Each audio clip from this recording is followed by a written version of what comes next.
Hanya ketika kita memiliki iman, kita dipilih oleh Tuhan. Mari kita buka 1 Samuel pasal 16 bersama. Ayat 1.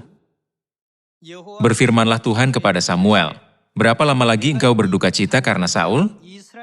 Bukankah ia telah kutolak sebagai raja atas Israel? Isilah tabung tandukmu dengan minyak dan pergilah. Aku mengutus engkau kepada Isai, orang Betlehem itu, sebab di antara anak-anaknya telah kupilih seorang raja bagiku." Tetapi Samuel berkata, "Bagaimana mungkin aku pergi? Jika Saul mendengarnya, ia akan membunuh aku." Firman Tuhan, "Bawalah seekor lembu muda dan katakan, 'Aku datang untuk mempersembahkan korban kepada Tuhan.' Kemudian undanglah Isai ke upacara pengorbanan itu." Beginilah kisahnya ketika Samuel mengundang Isai dan semua anak laki-lakinya dari Betlehem untuk mengurapi orang yang dipilih oleh Tuhan untuk menjadi raja.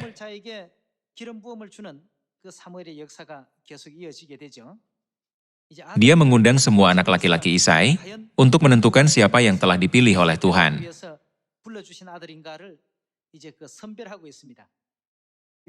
Ayat 6. Ketika mereka itu masuk dan Samuel melihat Eliab, lalu pikirnya, "Sungguh, di hadapan Tuhan sekarang berdiri yang diurapinya."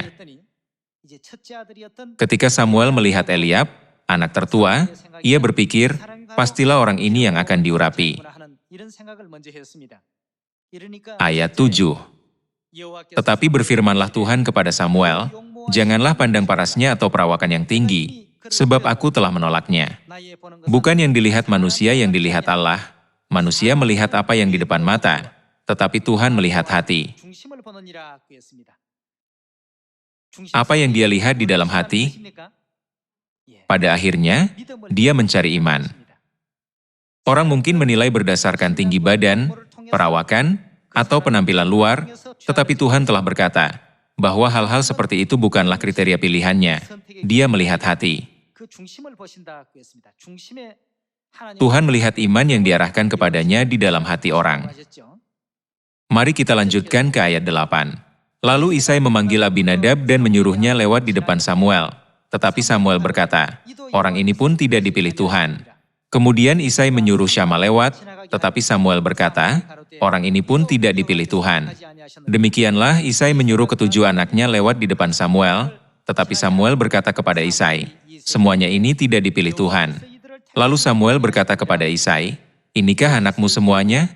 Jawabnya, "Masih tinggal yang bungsu, tetapi sedang menggembalakan kambing domba." Kata Samuel kepada Isai, "Suruhlah memanggil dia, sebab kita tidak akan duduk makan sebelum ia datang kemari." Kemudian disuruhnyalah menjemput dia. Ia kemerah-merahan, matanya indah dan parasnya elok. Lalu Tuhan berfirman, "Bangkitlah, urapilah dia, sebab inilah dia."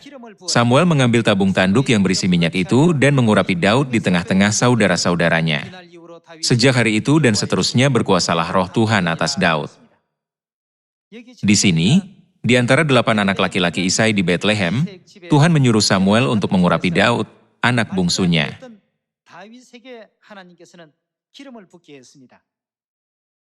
Samuel berpikir, Eliab pastilah calon raja masa depan, dan bermaksud untuk mengurapinya, tetapi Tuhan berkata, "Bukanlah dia." Kemudian, Isai memanggil anak keduanya, Abinadab. Bukanlah dia. Dia juga memanggil anak ketiganya, Simea. Bukanlah dia. Satu demi satu, Isai menyuruh ketujuh anaknya itu lewat di hadapan Samuel, tetapi Tuhan menolak mereka semua. Lalu, mari kita perhatikan mengapa Tuhan berkata, "Bukan," terhadap mereka semua. Tuhan berkata, bukan yang dilihat manusia yang dilihat Allah. Manusia melihat apa yang di depan mata, tetapi Tuhan melihat hati. Melihat hati mereka, Tuhan memilih Daud, menganggap dia yang paling layak dalam hal iman dan semua aspek untuk menjadi raja.